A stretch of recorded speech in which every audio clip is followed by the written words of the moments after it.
días y bienvenidos a la redacción abierta de la mañana. Hoy es 29 de julio y hemos comenzado este último jueves del mes con el autobombo y el triunfalismo de Pedro Sánchez. El presidente del Gobierno ha comparecido desde el Palacio de la Moncloa ante los medios de comunicación para recapacitar y también hacer una reflexión y anunciar sacar pecho de todos sus compromisos que ha cumplido durante estos últimos meses de la legislatura. El presidente del Gobierno, al que no le gusta aparecer por el Congreso de los Diputados para dar cuenta de sus actuaciones, dice que su principal compromiso es con la rendición de cuentas y con la transparencia. Uno de los principales compromisos del Gobierno de España es con la regeneración democrática y, por tanto, con la transparencia y con la rendición de cuentas. Y todo ello con un objetivo bien claro, y es el de elevar la confianza de la ciudadanía en sus instituciones y ayudar a mejorar el funcionamiento de nuestra democracia.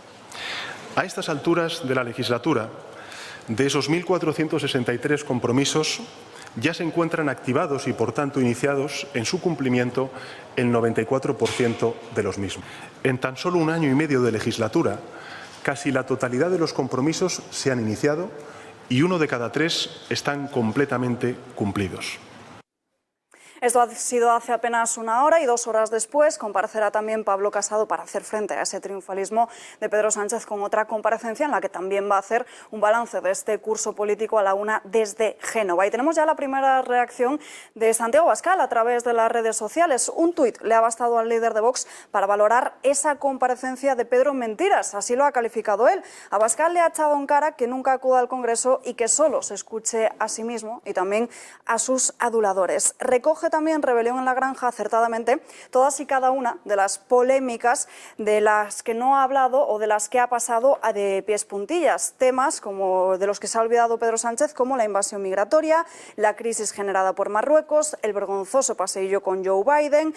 Estos temas no han estado en su rueda de prensa, tampoco la autocrítica a la peor gestión de la pandemia, el rescate a Plus Ultra, mientras miles de empresas se arruinan, mucho menos sus ataques a la justicia intentando asaltar el Consejo General del Poder Judicial o su campaña de acoso y derribo a la monarquía. Bueno, tendremos tiempo para hablar de todo ello y analizar todos los asuntos que se presentan esta mañana, sobre todo en clave económica y con la mejor de las compañías. Juan Iranzo, muy buenos días. Buenos días, encantado de estar contigo y con una mesa tan ilustre, con don Fernando y don Enrique, que volvemos a coincidir, por fin. Afortunadamente. Y a mí, que no me gustan nada los refranes, pero en este caso no puedo eludir aquel que dice: dime de qué presumes y te diré de qué careces. Y efectivamente, en esa frase se resume exactamente la actitud de nuestro presidente del Gobierno, que es nuestro presidente del Gobierno, porque realmente lo que ha hecho es incumplir casi todas las promesas, pues una muy concreta: no subiremos nunca los impuestos mientras no hayamos recuperado el Producto Interior Bruto del año 2019. El 1 de enero entre el 2021, evidentemente no habíamos recuperado el PIB inicial porque habíamos caído el 10,8%, y se subieron o se crearon 13 impuestos. Y ahora se anuncia otra gran subida para el próximo año, cuando no recuperaremos el PIB del 2019 hasta el 2023. Otro asunto fundamental vinculado, yo tenía mi resistencia, pero la renta mínima vital no ha funcionado para nada y era la gran apuesta del Gobierno. Luego, por otro lado, hay que tener en cuenta que en temas internacionales no hemos tenido más que fracasos y por tanto, esa última gira que ha hecho a Estados Unidos, la consecuencia fundamental es que no ha traído un euro de inversión, pero eso sí, hemos entrado a los 3 días entre los países no recomendados para que los ciudadanos norteamericanos vengan, etcétera, etcétera. Podríamos hacer una recapitulación tan larga que estaríamos 2 o 3 programas. Por tanto, me gustaría ceder la palabra también a los contertulios. Juan ya me ha hecho el trabajo de presentarme al resto de tertulianos del día de esta mesa. Fernando Santiago, te pido también una pequeña valoración de esta comparecencia de Pedro Sánchez. Yo es que, como escuchándole, he visto que ha hecho grande a Enrique Terno Galván cuando decía que las promesas electorales estaban hechas para ser incumplidas, ¿no? Pues aquí las promesas están hechas para ser incluidas. Ya aquí lo ha superado. Ya no hay que hacer promesas electorales. Simplemente las promesas están para ser incumplidas. Punto. Esa es mi definición. Enrique Calvet, buenos días. ¿Qué hay? Buenos días a toda la mesa y a todos los pacientes, por lo que a mí se refiere, telespectadores. Hombre, voy a dar una noticia de ultimísima hora. Por supuesto. El equipo olímpico español de baloncesto acaba de ganar de largo a Serbia, campeona de Europa. Seguimos teniendo esperanza de medalla. Bien, dicho esto, sobre lo esencial, yo a la lista que ha dado don Juan, etcétera, en efecto se podrá añadir mucho, pero sobre todo me preocupa el uso del personaje de una visión goebbelsiana de la transparencia y de la... Es decir, es propaganda y es táctica alienante, es decir, es táctica de engaño. Es decir, va a citar, yo qué sé, ha dicho que 3.000, yo qué sé, 1.000, y dice, pues hemos dicho que cambiaríamos el mobiliario de los despachos y lo hemos cumplido y tal, todas cosas sin importancia, inverificables y todo eso. Pero, desgraciadamente, en las cosas torales y esenciales, la opacidad y la confusión es total. Estoy refiriéndome a la pandemia, estoy refiriéndome a la política exterior, que debería de haber, estoy refiriéndome a muchas cosas que aquí se han dicho, estoy refiriéndome hasta a los fondos europeos, en que no se está diciendo la verdad, etcétera. Y además olvida que la transparencia, no digamos la transparencia, sino la regeneración democrática empieza por respetar la democracia en su esencialidad. Y entonces una persona que se presenta diciendo, eso como fondo de su programa o de su acción de gobierno, bueno, que va a defender, por supuesto que va a defender la unidad de España y todo eso, para actuar después en contra, pero además hacerlo de una manera muy concreta, es decir, nunca pactaré contra los que quieren destruir España, ni con Podemos, que lo quiere destruir a plazos, pero que también lo quiere destruir, y cambia a las 24 horas, se acaba de cargar la democracia en su esencia. Es decir, todo su mandato se basa en un engaño masivo a sus electores, además. Por lo cual, que este hombre me hable de que va por la regeneración democrática me resulta vomitivo, así de pronto. Masivo y continuo. Masivo y continuo. Que tenga después algún acierto puntual, esperemos, que tenga algún acierto puntual en la gestión, porque claro, de todo dependemos de ello. Dime alguno. Pero esencialmente... Siendo bueno, dime uno, que es que yo no lo encuentro. Alguno, es que me lo pones... Claro, es muy difícil. Es que... me lo pones muy difícil. Muy complicado, por eso. Qué malo eres. ¿Eh? Pues yo te voy a decir uno A ver, bueno. puede darle vueltas, seguro que uno encuentro. A ver, mientras Ha sido habláis. tan pésimo, tan pésimo, tan pésimo lo que ha hecho, que ha conseguido que gente como Enrique, como tú y como yo nos hayamos conocido y estemos en este plató. Eso es verdad, eso es verdad. Bueno, eso es verdad. Hay efectos pero esos son colaterales. pero son efectos colaterales, no directos. Efectos colaterales, sí, eso es.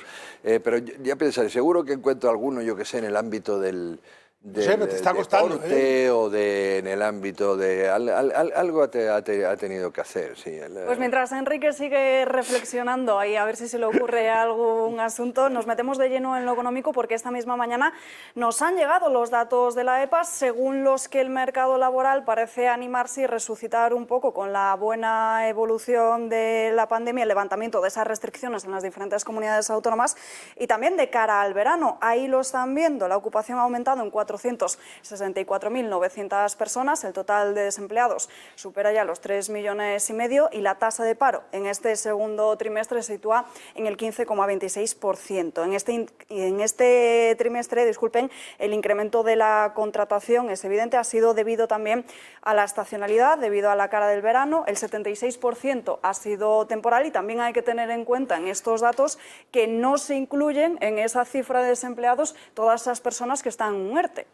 450.000, que no son pocos, lo que significa que no es verdad esos 100 y pico mil que dicen, sino que seguimos hablando de que hay más de medio millón de personas con referencia a 2019 que están en el desempleo y que lamentablemente van a continuar. Sí que es una buena noticia esa pequeña reducción en los datos de la EPA, pero también te digo que, hombre, si no era ahora que viene el verano, que el empleo público está fomentando la contratación, 42.100 contratados ha habido en empleo público se están batiendo los récords y se van a batir los récords, claro.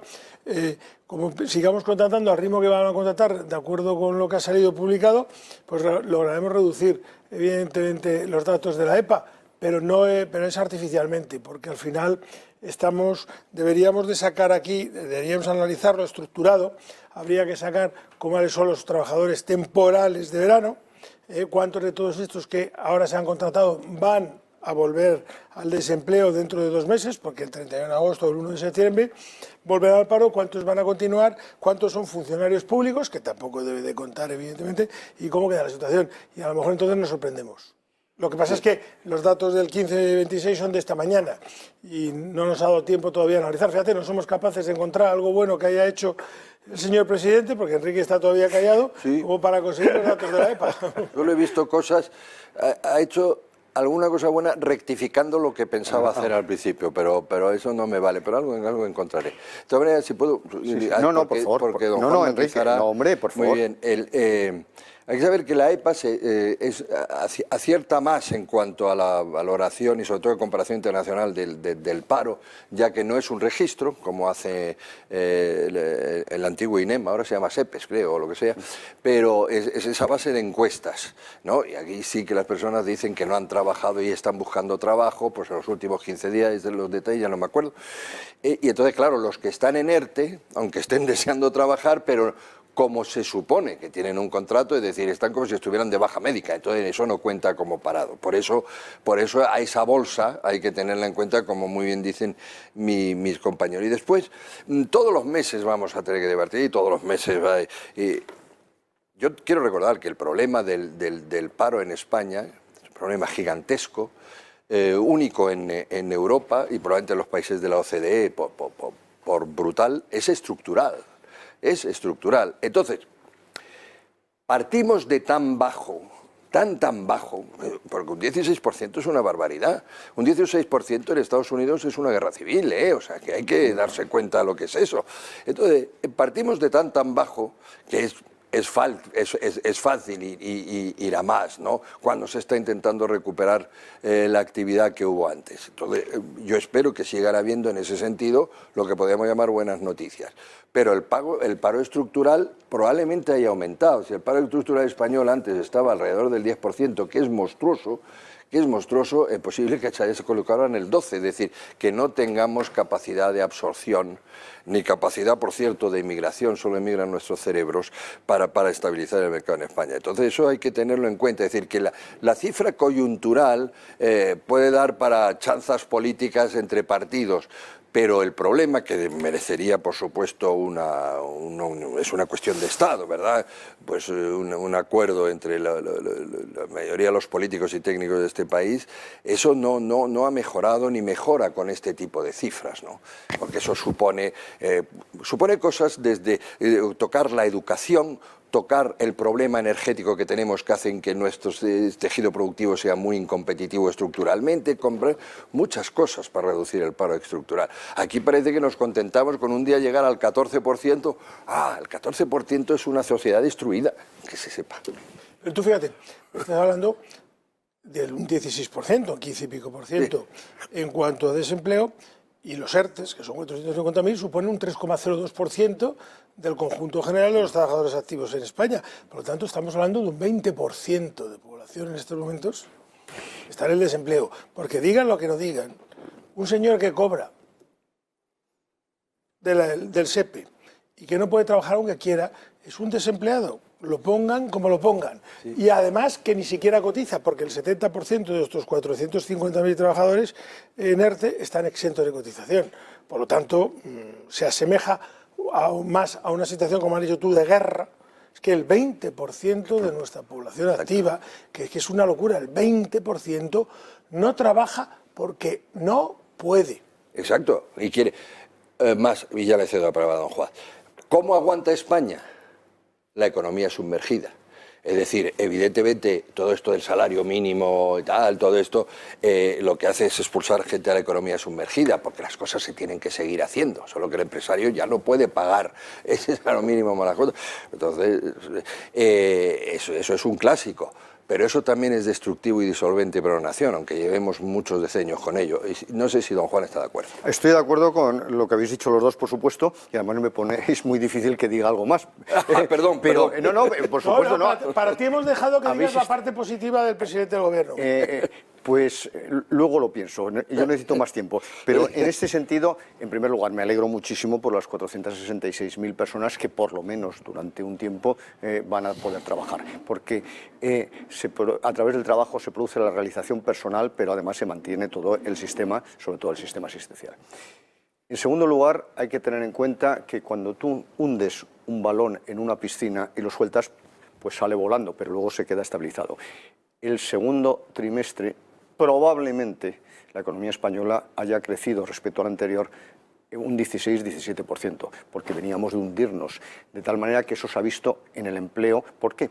Porque se ha liberado en primer lugar actividades como la hostelería, liberado de la pandemia, hostelería, comercio, etcétera, aunque ahora se vuelve a restringir, y luego se iniciaba la campaña turística, de tal manera que casi todos esos empleos son en el sector servicios y no, por ejemplo, en la industria. Además, hay que tener en cuenta otra circunstancia, que de esos 450.000 trabajadores que todavía siguen en ERTE, yo me atrevo a decir que a estas alturas, después de año y medio, casi todos están ya en un paro encubierto. ¿Por qué es difícil que vuelvan a trabajar? Porque pertenece a empresas que ya prácticamente están zombies, etcétera. Es decir, que el paro en España se iría realmente a los 4 millones. Pero es que además no lo digo yo, lo acaba de anticipar el Fondo Monetario Internacional, que ha revisado al alza el crecimiento de España hasta el 6,4% para este año, pero dice que el paro al finalizar el año 2021 se situará en el 16,6%. Pero es que además al Gobierno parece que esta cifra le parece muy positiva, bueno, visto coyunturalmente lo es, y quiere que de ahora en adelante se cree mucho menos empleo. Porque ¿qué va a hacer precisamente el Gobierno para luchar contra ese paro tan profundo que tiene España? Pues en primer lugar, y no tengo el cartel de ironía, lo que va a hacer es subir el salario mínimo interprofesional en el mes de septiembre y octubre por razones estrictamente ideológicas. Eso puede generar, depende de la cuantía, pero entre 50 y 100.000 puestos de trabajo perdidos. La mayoría de los empresarios están que trinan con este absolutamente, asunto. porque afecta a sectores punteros en España, que son la agricultura, que es la hostelería y que es el comercio minorista. De tal manera que es una barbaridad y además encima genera un efecto arrastre sobre el resto. Pero ojo, que también este Gobierno quiere acabar en una economía tan estacional como la nuestra con el contrato temporal, también precisamente para favorecer la creación de empleo. Ironía, es decir, para generar mucho menos empleo. Pero es que además también ha acabado con el contrato en obra. Es decir, todas las reformas que ha llevado a cabo y que está anunciando en el mercado laboral van en contra de lo que llamamos ley de Ockham, es decir, la relación entre el crecimiento de la economía y la creación de empleo. Ahora, si la economía crecía 1, se generaba empleo por un 1%. Antes era necesario crecer el 2-3%. ¿Qué quiere el Gobierno? Que suba del 2,3%. Es decir, está estableciendo todos los obstáculos posibles a la creación futura de empleo en un país que, como habéis dicho, pues tiene de verdad un paro cercano al 20%. Claro. Ratificando y complementando lo que tú has dicho y aclarando y diciendo que las cosas siguen sin ir bien, porque de toda la vida hemos sabido y se ha dicho que España es un país turístico y la incidencia que tiene el turismo en el PIB directa está en un 13-14%, indirecta pasa del 20%.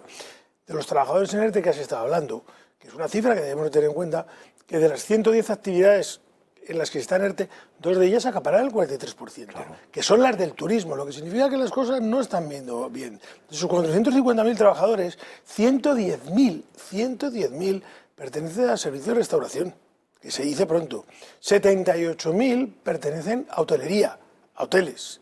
Lo que significa que las cosas no están bien, ni mucho menos con esa cantidad de gente, es decir, con esos sectores que todavía no se han recuperado, lo que significa que la incidencia que estamos teniendo en estos momentos sobre el PIB es brutal, porque aunque solo sea por hacer una regla de 3, que ya sé que en macroeconomía no se hacen reglas de 3, no me eches la bronca, también. Tengo la ventaja de no haber sido alumno tuyo y por lo tanto puedo decirlo, si fuera alumno tuyo no, pero en un país donde el turismo tiene un PIB tiene una incidencia en el PIB tan grande que estas dos actividades, que son las principales del turismo, estén acaparando el 43% de los trabajadores en ERTE, lo que significa, o habría que hacer un estudio de cuántos miles, y digo así, miles de millones, nos va a suponer a final de año y qué incidencia va a tener en nuestro Producto Interior Bruto y cómo vamos a caer. Pues mira, solo analizando los récords históricos de ingresos por turismo extranjero, en el año 2019 ingresamos 71.000 millones de euros, puesto que nos visitaron 83,4 millones de turistas. Este año, en el mejor de los casos, porque está habiendo anulaciones, etcétera, se estimaban 40 millones, yo creo que van a ser 35 o 30. Por tanto, lo que reducimos es un 60% los ingresos. Y eso, evidentemente, es un factor muy negativo. Es verdad que algunos empresarios dicen algo se va a compensar bajando precios con turismo interior, pero en cualquier caso, uno de los sectores fundamentales para la economía española no termina de recuperarse. Y el otro, el gobierno no hace más que ponerle pegas, que es el del automóvil, que es otro de los sectores fundamentales en España, y hombre, es que no se pueden poner más obstáculos al automóvil, es que efectivamente al final se está demonizando un sector clave para España y que éramos muy competitivos. Y el automóvil tiene un recorrido complicado, porque el otro día cayó en mis manos una estadística sobre la incidencia que tiene en la juventud de la obtención del carnet de conducir y ha bajado drásticamente. En los tiempos jóvenes nuestros, acuérdate que cuando uno cumplía 18 años, a lo que salía corriendo era examinarse el carnet de conducir, y ahora parece ser que hay un 30 y tantos % de jóvenes que no tienen ningún interés en obtener el carnet de conducir, lo que significa que estamos hablando de un potencial de un 30 y tantos % de clientes que no van a comprar vehículo.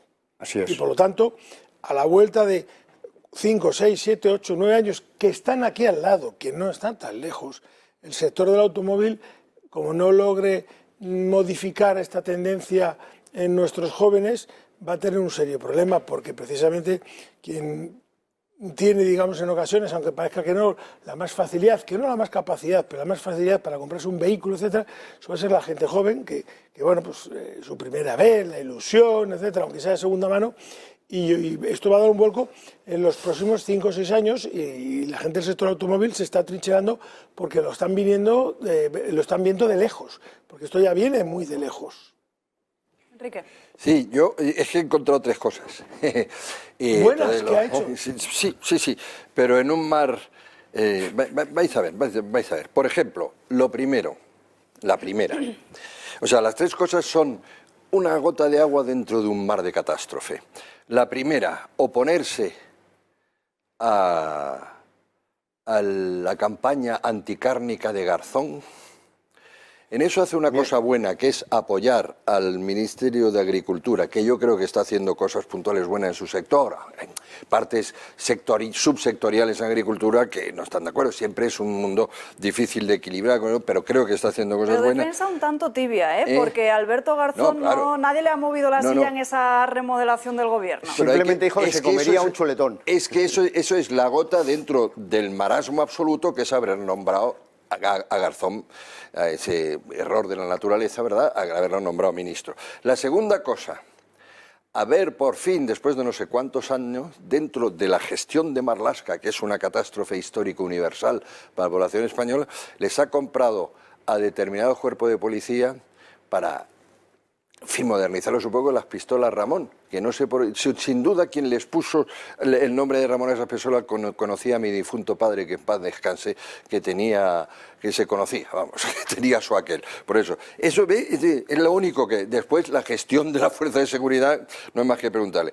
Y segundo, no solo no ha subido el IVA a la producción de electricidad, sino que ha bajado el IVA a la producción de electricidad dentro de la peor gestión que se puede uno imaginar del precio de la electricidad. Pero el tema del IVA hemos visto ya que tampoco ha tenido mucho efecto. No, que va a tener efecto. Si solo afecta una parte menor de la mitad de lo que es el contrato de la luz. Es decir, pero por lo menos no lo ha subido. Y además no se le ha bajado a todo el mundo. No se le ha bajado a todo el mundo. Depende de los bloques. Eso además más y temporalmente hasta fin de año. No, pero ve que buscando me alegro se mucho encuentran... rebuscando 3 grandes éxitos en 3 años de gobierno. 3 años y en cambio podríamos... dentro del marasmo. Uno por año. Uno por año. Como pretende perpetuarse 10 años más, pues, tiene 10 éxitos más todavía. Lo que pasa es que sería eterno recuperar los errores. Pero bueno, dicho lo cual, también estos días ha jaleado bastante que por parte del Gobierno que el Fondo Monetario Internacional ha revisado al alza el crecimiento de España para este año hasta el 6,4%. Es verdad, lo ha revisado... Es verdad, Juan, pero antes revisó a la baja. Es decir, cuanto más baja, claro, el efecto rebote se sabe que es mayor, él lo sabe mejor. Claro, efectivamente. Revisa a la baja el crecimiento inicial y hay que recordar que España es el país de la OCDE que más cayó en el año 2020, el 10,8%, mérito también de nuestro presidente del Gobierno en gran medida por los errores que cometió, porque en otros países la situación ha sido distinta, se ha caído mucho menos. Y en segundo lugar, ese gran éxito del 6,4% como consecuencia del rebote no se mantiene en el tiempo.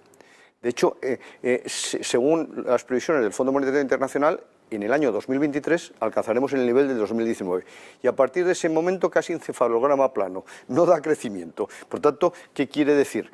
Que después de 7, 8 años, que espero que no esté tanto tiempo este señor, el PIB del 2019 se mantendrá y eso evidentemente tiene un efecto negativo sobre el empleo. Por tanto, las expectativas para España, según los organismos internacionales y según nuestra propia estimación, en estas condiciones son muy negativas. ¿Por qué? Porque no se está llevando a cabo ninguna medida necesaria para mejorar el potencial de crecimiento, que son las famosas reformas estructurales. Y ojo, y según los inversores internacionales. Claro, tú te das cuenta que para decir todo esto hemos necesitado meses al FMI, a la OCDE, etcétera, cuando nosotros aquí en esta mesa hace como 7 meses ya lo dijimos, simplemente con el barómetro de los gestos. Sí, señor. Preguntando a quien hay que preguntar, que es a Pepe, a Juan, a Manolo, a los oyentes, al de la carnicería, al otro, a las pymes. Si es que no hace falta gastarse millones en estudios, que nadie piensa que esto nos cuesta mucho. De hecho, me ha gustado mucho tu artículo del Economista, micro-macro, efectivamente. Nos tenemos que ir corriendo a publicidad. Hablabais antes de la factura de la luz. A la vuelta de estos minutos de publicidad escuchamos unas declaraciones de Teresa Rivera en donde hablaba precisamente de esta factura. Nos tenemos que ir a una breve pausa, como decimos, pero no sin antes contarles que nuestra tienda del Toro Televisión sigue activa y aquí, como ya bien saben todos ustedes, todas las mañanas nos acompañan estas tazas del Toro Televisión, pero hay muchos más productos. Además de las tazas también hay paraguas, aparte de la jarra de cerveza, las tazas también. Aquí ahora mismo tenemos la del Toro, pero también saben que está la de Xavier Rocajo, la de Julio Ariza y la de Esparza. Hay un montón. También, ahí lo están viendo, sartenes, otros productos. Todos ellos están triunfando, así que aprovechen estos minutos de publicidad para curiosear en la página web, que se la voy a decir, tiendatorotv.com, o en ese número de teléfono que están viendo en la parte inferior de sus pantallas, 683 555 407. Se lo vuelvo a repetir, 683 555 407. Volvemos en unos instantes, no se marchen.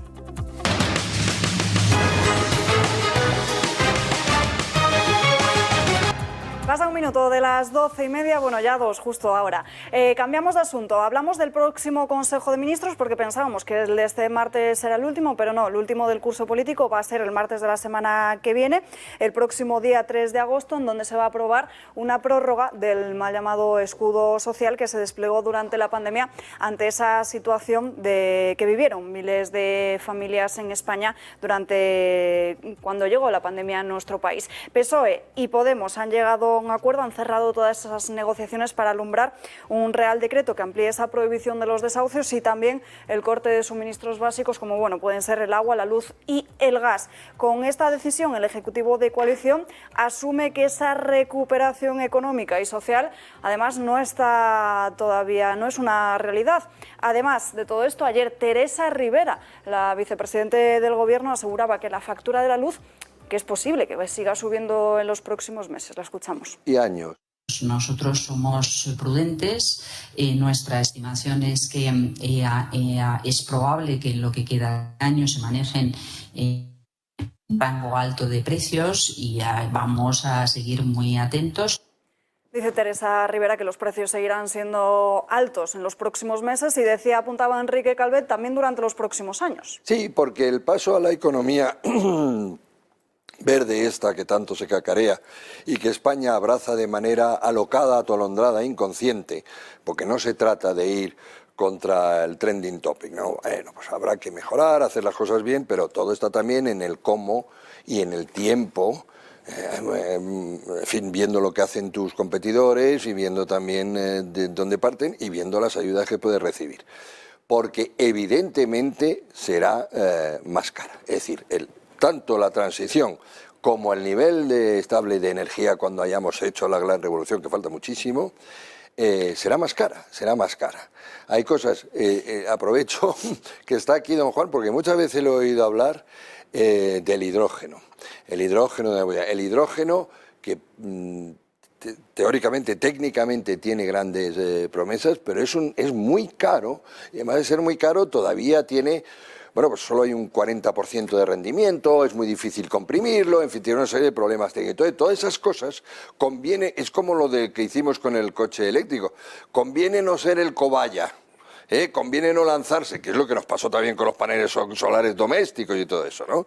Conviene ir viendo. Pero de cualquier manera, el precio de la energía, desgraciadamente, en este país tan dependiente, va a ir creciendo. Ahora, lo de los próximos meses, verdaderamente ahí hay los próximos meses que hay que adaptarlo a una coyunturita de una coyuntura de un país que está saliendo de una guerra, como se ha dicho aquí. Hombre, eso tiene su parte de soflama por parte del gobierno, porque él sí tiene manera de abaratarlo drásticamente con un decreto ley, que es quitarle cargas que no se deben a la producción de energía, sino que se deben a la recuperación de las nucleares, que se debe a las ayudas a renovables, que hicimos tonterías y que habría que pagar, que se debe a yo que sé, a cualquier cosa, a los puestos de maní de las costas de Vandellós, por decir una tontería. Ahí hay toda una serie de tasas que de un día para otro lo puedes pasar a otro tipo de figura, bueno, de un día para otro, entiéndame, figura impositiva. O sea, que si quieren de verdad aliviar al consumidor débil, tienen la posibilidad.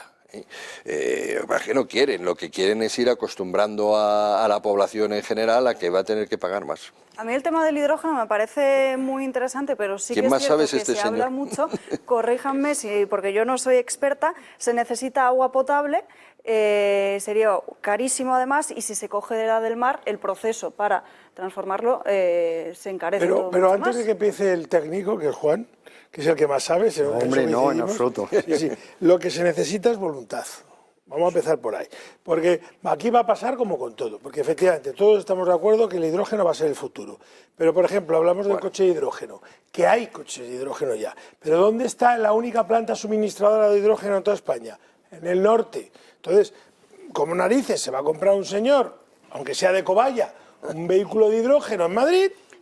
Si no le puedes repostar el hidrógeno porque te tienes que hacer 500 kilómetros para repostarlo, que es lo mismo que pasaba cuando salían los eléctricos. Exactamente. Lo mismo. Exactamente, haga usted. Entonces, para que el hidrógeno, con independencia de los detalles técnicos que don Juan Iranzo nos va a dar ahora, que sabe mucho, yo que soy de la calle, para que yo me pueda comprar un coche de hidrógeno, primero me tendrán que poner una hidrogenera, como la quieran llamar, a las puertas o cerca de mi casa, y segundo, un taller especializado que arregle esas cosas, etcétera, etcétera, etcétera, etcétera. Es decir, voluntad gubernamental, porque aquí siempre estamos con que el futuro, pero quien tiene que invertir, en lugar de invertir en este tipo de infraestructuras, invierte en otras desinfraestructuras, que es quitar cosas, elementos antiguos, porque si son franquistas, si son comunistas, si son de izquierda, de derecha, de blanco, de arriba, de abajo.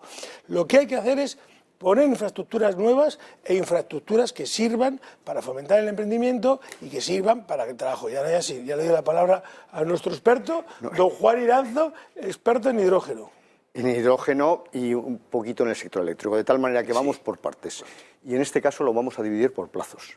A corto plazo, ¿qué puede hacer el Gobierno para abaratar la tarifa eléctrica? Pues en primer lugar, efectivamente, eliminar esos recargos que se deben a ineficiencias del sistema y pasarlos directamente a los presupuestos generales del Estado, que es donde tenían que estar desde hace muchos años. Eso ya abarataría bastante. ¿Por qué? Porque la tarifa eléctrica lo que tiene que recoger, y el precio en general de la electricidad, aunque sea en libre competencia, tiene que recoger los costes de producción, de transporte y de comercialización y punto. En segundo lugar, ¿qué puede hacer también a corto plazo? Y yo creo que debe hacer, pues establecer o modificar establecer un nuevo sistema o modificar la subasta de energía. Es verdad que los que defendemos la competencia consideramos que el precio lo fija el coste marginal más alto, evidentemente en un mercado competitivo, el resto son expulsados. Pero en el sector eléctrico no existe esa absoluta competencia. Por tanto, que el precio lo fije el coste más alto, pues hace que sea el gas, el carbón ahora, que ha sido necesario, etcétera. Por tanto, eso hay que resolverlo y yo soy partidario de pasar a precios medios. Y bajar incluso algo más la fiscalidad para todos y no subirla el día 1 de enero, como está previsto, volver a recuperar el IVA. A medio plazo, ¿qué hay que hacer? Pues hombre, ya empieza a hablar el gobierno, ¿no? Una cosa que llevamos diciendo aquí desde el primer día, que hay que alargar la vida útil de las centrales nucleares españolas, por una razón muy sencilla, porque el coste del kilovatio hora generado por una central nuclear fundamentalmente se debe a la amortización de la central, que es muy cara. El 78% aproximadamente es amortización de la central. ¿Qué ocurre con las centrales españolas? Que ya están amortizadas. Y por tanto, van a producir energía muy barata porque el combustible y la operación y mantenimiento no llega al 22%. Por tanto, eso es lo primero, que ya parece que lo empiezan a plantear. En segundo lugar, lo que también se comentaba aquí, llevar a cabo un programa medioambiental racional. Estamos generando una inflación estructural en el mundo enorme, pero en España mayor. ¿Por qué? Porque el desarrollo sostenible es un equilibrio difícil pero necesario entre crecimiento económico, cohesión social y protección del medio ambiente. Si tú presionas en exceso en uno de los tres vértices, desajustas el modelo. Y eso es lo que estamos haciendo en este momento y lo que la señora Rivero hace con enorme entusiasmo. A medio plazo, ¿qué es necesario también? El famoso hidrógeno. Pero el hidrógeno, más que para mover coches, etcétera, que también para el transporte es muy útil, yo creo que es el mecanismo más adecuado para optimizar las energías renovables. ¿Por qué? Porque las energías renovables normalmente se reciben cuando menos las necesitas, sobre todo la energía eólica, que sopla de madrugada, que es cuando el consumo es más bajo. Por tanto, la única forma de almacenar energía eléctrica para luego ponerla en red en los momentos punta es bombeando agua a un nivel superior o generando hidrógeno. El hidrógeno es el único mecanismo que hay para optimizar el rendimiento de las energías renovables que ya tenemos, independientemente de que todavía es muy caro, etcétera, pero que esa es la utilidad fundamental que yo le veo. Y luego, por otro lado, lo que hay que tener en cuenta es que a largo plazo tenemos que conseguir un mix adecuado y no podemos centrarnos y demonizar ninguna energía. Pero es que además el problema fundamental es que eso se puede conseguir, porque ¿por qué España tiene que tener también el lastre de tener la energía eléctrica más cara de Europa? ¿Porque tenemos una maldición? No, porque lo estamos haciendo mal. Exactamente. ¿Quién lo está haciendo mejor? Francia, que tiene muchas centrales nucleares. Y dicho lo cual, eso nos afecta al bolsillo de todos aquí presentes, por supuesto, pero también afecta a una cosa fundamental, que resta competitividad a nuestra estructura productiva, sobre todo a nuestra industria, que es muy consumidora de energía eléctrica.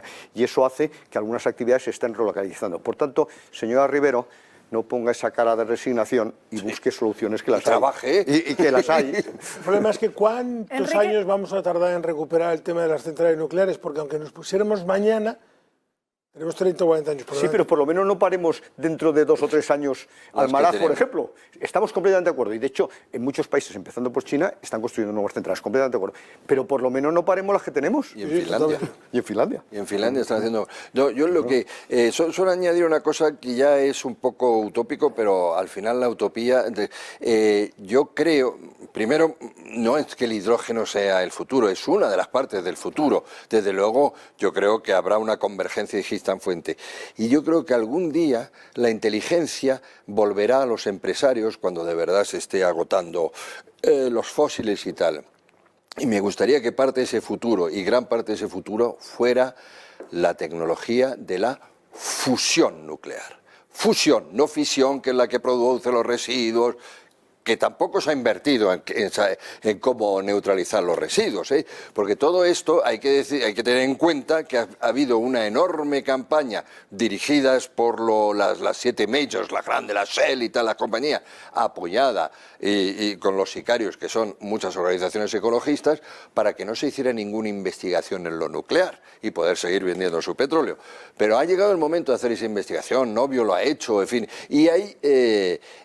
hombre, la fusión nuclear es lo más limpio que hay, ¿no? Y evidentemente lo más verde que hay. Lo que pasa es que hay que tener la voluntad de dar un paso más en la investigación e invertir. Completamente de acuerdo. Hay un proyecto europeo, pero porque es lo más natural que hay. ¿Saben ustedes el mayor reactor de fusión del mundo? El Sol. Sí, claro. El Sol es un proceso de fusión en el que se une deuterio y tritio. Pero para conseguir esa fusión se necesita una temperatura media de 15 millones de grados. Lo mínimo, confinándolo, son 5 millones. Entonces aquí se plantean una serie de problemas. Claro. Primero, que para conseguir esa temperatura, pero para eso se tiene que investigar más, se consume más energía que la que se desprende, es el principio de Lapson. Y en segundo lugar, que a ver qué material en la Tierra aguanta esas temperaturas. Entonces sí que hay soluciones, que es mediante campos magnéticos o confinamiento inercial, es decir, manteniendo en el aire. Pero se debe seguir avanzando y esa es la gran solución. Sobre todo porque el combustible es limpio y además el combustible es infinito. Porque el deuterio y tritio son isótopos del hidrógeno y el hidrógeno está en todos los sitios, empezando por el agua del mar. Seamos utópicos. Bueno, tenemos que seguir avanzando en más temas antes de llegar a la 1 de la tarde, porque justo como están viendo en sus pantallas, estamos muy pendientes de esa comparecencia, de Pablo Casado, para hacer un balance del curso político. Bueno, el Gobierno sigue desgranando ese techo de gasto que aprobó el pasado martes en el Consejo de Ministros, y ayer, en una reunión con las comunidades autónomas, adelantó varias decisiones que afectan a sus finanzas. Por un lado, el aumento de 3.500 millones más que en los presupuestos de 2021, y también Hacienda ha planteado una partida de 3.000 millones para compensar la devolución del IVA del año 2017. Además, después de muchos años, unos 4 o 5, si mal no recuerdo, por primera vez Cataluña sí acude a este Consejo de Política Fiscal y su valoración ha sido óptima. Lo escuchamos.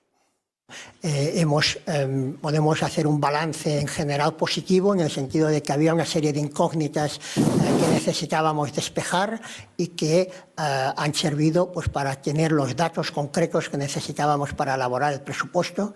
Ha servido también para que se atendiera a la reclamación que había hecho la Generalitat de Cataluña de que la liquidación negativa superior a 1.000 millones de euros que teníamos del año 2020 y que tocaría empezar a devolver a partir de enero del 22, no tendrá que ser así, porque se compensará en su integridad. Cuando toda la... Y ayer nos volvimos a encontrar de frente con un nuevo chantaje de María Jesús Montero de Hacienda a las comunidades autónomas, porque liga esa llegada, ese pago de los 3.000 millones a la aprobación de los presupuestos. Repite jugada porque ya en el año 2019 hizo exactamente lo mismo y ninguna de las dos cosas se cumplió. Escuchamos a la ministra de Hacienda. En relación con el reparto de los 13.486 millones de euros, un apoyo financiero también inédito que se consignó en los presupuestos generales del Estado y que siguen ese compromiso y ese consenso con las comunidades autónomas, porque antes de esta reunión habíamos solicitado una decisión a cada una de ellas sobre el criterio prioritario que querían que se estableciera para el reparto de estas cantidades. Quiero decirles que la mayoría de los gobiernos regionales abogaron por una distribución en base al criterio de población ajustada. De padre. Y el reparto de los fondos por comunidades autónomas ha generado ya el primer encontronazo entre las comunidades autónomas y el Gobierno. Leemos hoy en el diario El Mundo que el Gobierno exige a los gobiernos regionales que voten a favor de sus planes para el maná comunitario o que si no, no los van a recibir. El choque, cuenta el medio, se habría producido en estos 2 últimos días y se habría advertido varias veces de que las comunidades que no votasen sí a ese plan de reparto de los fondos para el turismo no tendrían acceso a parte de su dinero. Bueno, pues como vemos, Pedro Sánchez exige a todas las comunidades autónomas que apoye sus planes a cambio de recibir los fondos. Muy democrático, como nos tiene acostumbrados, es muy democrático. Si me votas a favor, gana el sí porque somos unos demócratas. Y si me votas en contra, pues eres un negacionista, un fascista, un lo que sé, que estás en contra mía y estás en contra del pueblo español. Eso ya es habitual. Yo en primer... perdón. No, solo porque... Pero además es que si pudiéramos de verdad hacer comprender a las personas... Es decir, acabamos de hablar del paro y que el paro español es estructural, etc. Con esas declaraciones, esta señora lo que acaba de hacer es aumentar el paro estructural español. Es decir, su visión de las ayudas financieras para reflotar España, es un reparto a amigos regionales que ya de por sí le quita a los proyectos de inversión economías de escala, le quita visión global de estrategia económica, le quita capacidad de control y transparencia, porque todos sabemos dónde ha nacido la corrupción en este país, ¿no? Es decir, que lo que es un reparto de dádivas para que cada cacique regional, ¿verdad?, intente cuidar sus próximas elecciones. Entonces va a hacer un carril bici en no sé dónde. Es monstruoso, o sea, es perder la ocasión de hacer precisamente inversiones estructurales pan-españolas. ¿Usted se cree que puede uno recibir algo distinto, porque es la población lo que sé, que viva en Toledo, que viva en Aranjuez? Pero usted es absolutamente despreciable, hombre. Mujer, en este caso. Pero es que eso hay que entenderlo, o sea, no tenemos el paro mayor de Europa por maldición divina. Es que estructuralmente no sabemos cómo gobernar una nación y no digamos la economía. Solo quería decir eso. Yo creo que aquí hay que analizar varias facetas. En primer lugar, el famoso techo de gasto, bueno, lo que es el cielo, porque es un crecimiento moderado del 0,8% respecto a la subida del 53,4% que se produjo el año pasado. Eso es una barbaridad, porque una parte importantísima de este gasto es puramente despilfarro y no mejora la eficiencia productiva del sistema. Estoy de acuerdo que en estos momentos necesitamos, y suspendidas las reglas fiscales, un presupuesto expansivo. Pero ojo, las políticas fiscales expansivas son mucho más eficientes. Genera más impacto sobre el crecimiento del PIB la bajada de impuestos que la subida del gasto. La subida del gasto tiene un efecto directo del 1. La bajada de impuestos entre el 1,2 y 1,3. Genera un efecto mucho más multiplicador porque anima más la economía. Por tanto, primer gran error, repetir los presupuestos súper expansivos del año 2021. En segundo lugar, que no lo terminan de decir, establecen en los papeles que han enviado un déficit del 5%. ¿Eso qué querría decir? Que va a ser imposible que se consiga en el año 2022, que todos los impuestos van a subir una barbaridad. Justo en momentos en que la economía no termina de consolidar su recuperación. Por tanto, gravísimo error de política económica. En tercer lugar, hay que tener en cuenta que esos fondos europeos son para mejorar la competitividad y el potencial de crecimiento de la economía española.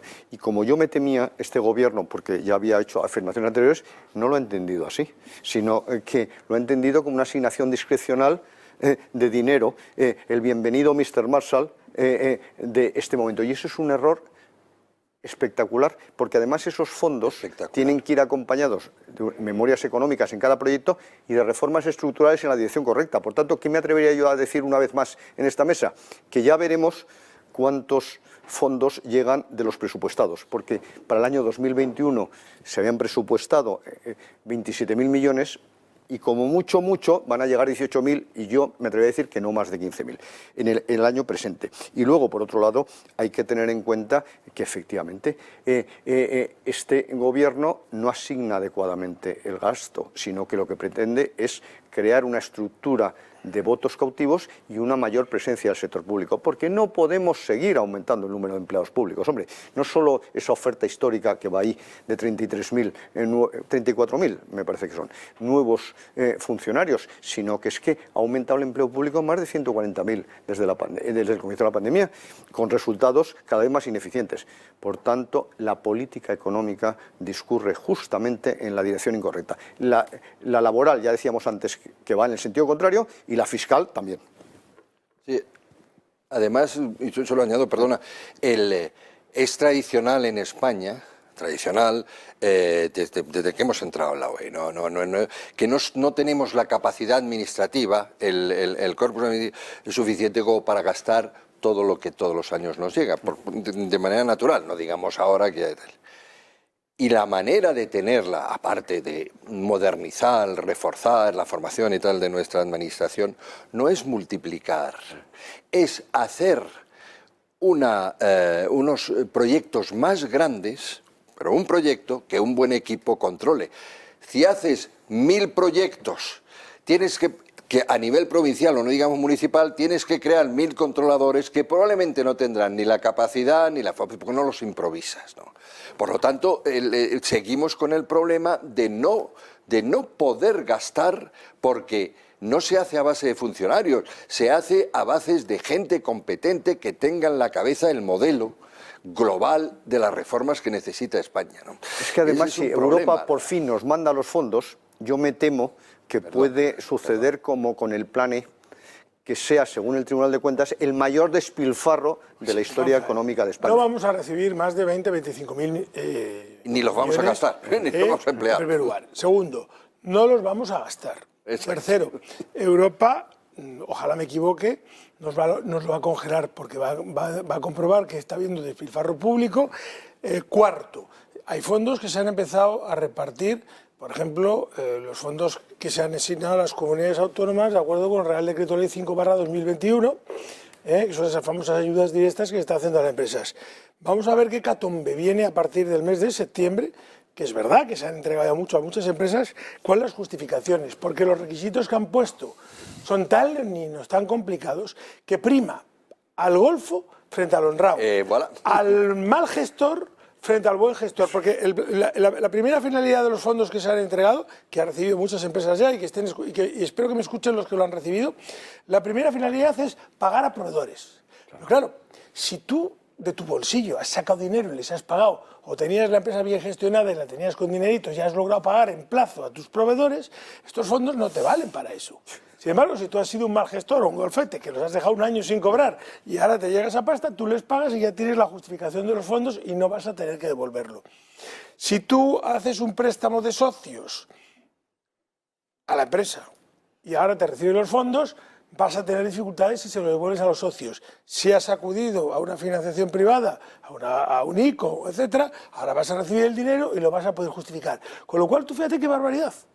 Porque ¿a quién estamos primando con esta historia que yo estoy contando? Al mal gestor, al golfo, sin duda, al cara. Es un círculo perverso, es un incentivo perverso. Con lo cual, cuando Europa se dé cuenta que los fondos, a quien realmente le está beneficiando es a quien no gestiona, a quien no sabe llevar las empresas, o quien se dedica a engañar, va a hacer raca, nos va a poner una X y no nos va a dar un céntimo más. Sí, porque es una vergüenza que haya habido empresas que hayan pasado una pandemia cerrados y que hayan estado porque estaban capitalizados pagando y ahora no tengan los mismos derechos que aquel que también ha estado cerrado pero no ha pagado. Eso es. Ponerlo en una... Un minuto. Poner una caricatura, la decisión es o ponemos la gestión de estos fondos en manos de los técnicos y economistas del Estado, del que este señor, que yo sepa... No, de los técnicos y economistas del Estado, catedrático. oposición de la que fui número 1 antes de retirarme en el cuarto ejercicio, o lo ponemos en manos del concejal de urbanismo de Lepe.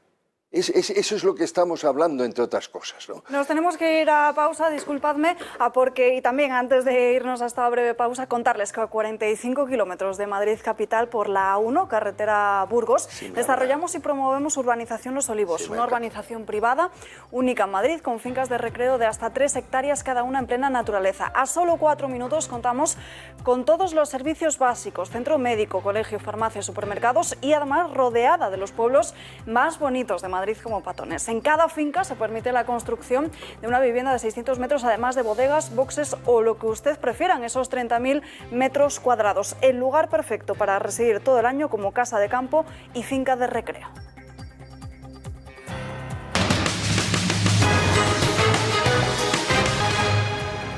Ya estamos de vuelta en la redacción abierta de la mañana, 1 de la tarde, y seguimos muy pendientes de esa comparecencia de Pablo Casado desde Génova 13 para hacer un balance del curso político.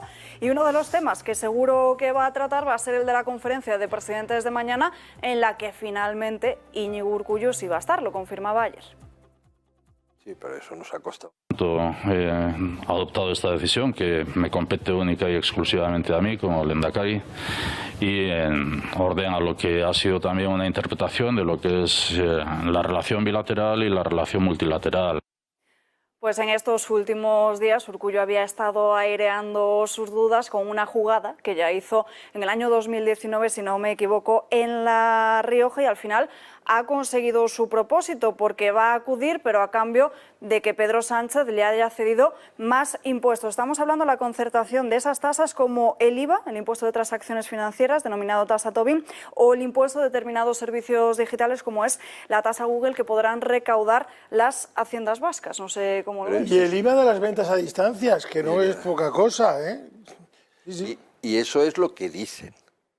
O sea, yo rogaría, por favor, que se dejara de convocar la inútil conferencia esta de presidentes, porque a cada vez nos cuesta un congo en deconstrucción de España, y no digamos ya en dinero que hay que darle a los españoles que habitan Vascongadas, ¿no? Es una vergüenza total. Por cierto, ha dicho otra cosa, es que hay que ver cómo en este país se han perdido las referencias mínimas. Ha dicho otra cosa que dice, y además tiene que reconsiderar y reconducir la bilateralidad. Bueno, la bilateralidad es inconstitucional. Así de claro. O sea, hay un artículo de la Constitución que prohíbe que se asocien entre sí las determinadas regiones españolas y que prohíbe la bilateralidad con ninguna, porque precisamente se pretende en la Constitución, se pretendió que fuéramos una unidad, una sociedad de ciudadanos antes que una sociedad de territorios, ¿no? Bueno, pues con toda soflama dice, no, y la bilateralidad, si es que la bilateralidad, es decir, y ninguna autonomía protesta, ¿no? Cuando cada vez te están robando a tu gente, ¿no? Y, por supuesto, no sirve la asociación, la conferencia esta. La conferencia es para darse un baño de nada, no sirve, porque lo que sirve es la negociación de sotocapa con las dos que han mandado en la economía española, que son los separatistas catalanes y los vascongados. Dime. Perdón. No, iba a decir, yo tengo que dar un cambio de tercio en nombre de Juan y mío, sí, para que no nos despidamos. Nosotros queremos este puesto. Tú te vas de vacaciones, pero no estamos hablando del Telegram del señor Ariza. Claro. Que luego nos va a dejar volver, que nos va a despedir. Estamos de acuerdo. Llevamos una hora de programa y no hemos visto ahí aparecer. Ni citarlo. Que está en 49.500 casi y tiene que llegar a los 50.000. Ah, pero Ariza tiene un Telegram. Tiene un canal de Telegram, claro, ahí lo están viendo. No lo había oído en ningún programa. Y difunde todas las noticias e incluso muchos vídeos y declaraciones de Estados Unidos y de fuera de España que están en inglés, incluso las comparte traducidas al español. Así que ahí tienen el Telegram de Julio Ariza. Ha hecho muy bien Fernando Santiago en recordármelo. Hablábamos de la conferencia de presidentes de mañana. Molestia entre el resto de comunidades autónomas también por la silla vacía que va a dejar Per Aragonés y también la sospecha de estas regiones de que la negociación con Cataluña se produce por detrás. Una de esas críticas ha llegado esta mañana desde Murcia. López Miras.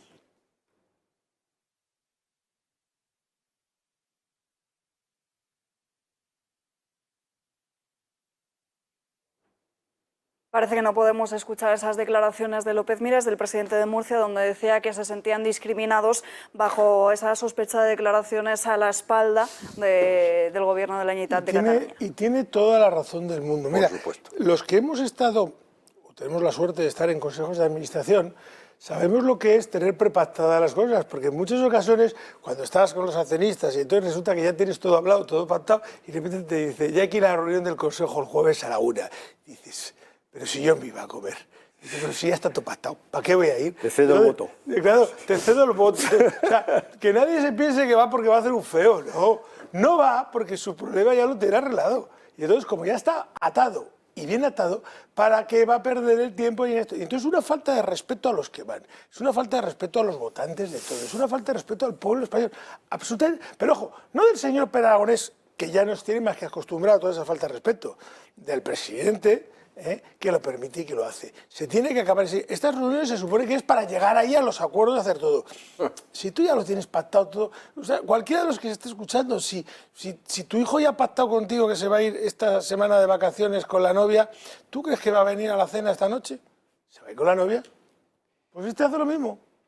Pero es que además, efectivamente, estoy completamente de acuerdo con ese análisis respecto a la ausencia, pero yo no le veo mucho sentido, más bien es un sinsentido esta reunión en concreto, sin una agenda concreta, sin una serie de objetivos a analizar y al final con un resultado habitual, que es un enfrentamiento entre las comunidades gobernadas por el partido del gobierno central y las del PP, y sobre todo es un pim-pam-fuego contra la Comunidad de Madrid. Y de hecho, para preparar y acercar posturas, el presidente de la Comunidad Valenciana ya ha propuesto que los madrileños paguemos un impuesto especial de capitalidad cuando somos los ciudadanos de España. De hecho, lo va a llevar mañana a la conferencia de todo presidentes. lo contrario de lo que decía la ley de capitalidad, que era que al revés, que había que pagar a Madrid por el sobrecoste que suponía ser la capital. Ahora no, ahora encima tenemos que pagar. Eso es, pero es que además optimizamos los recursos, en los despilfarra.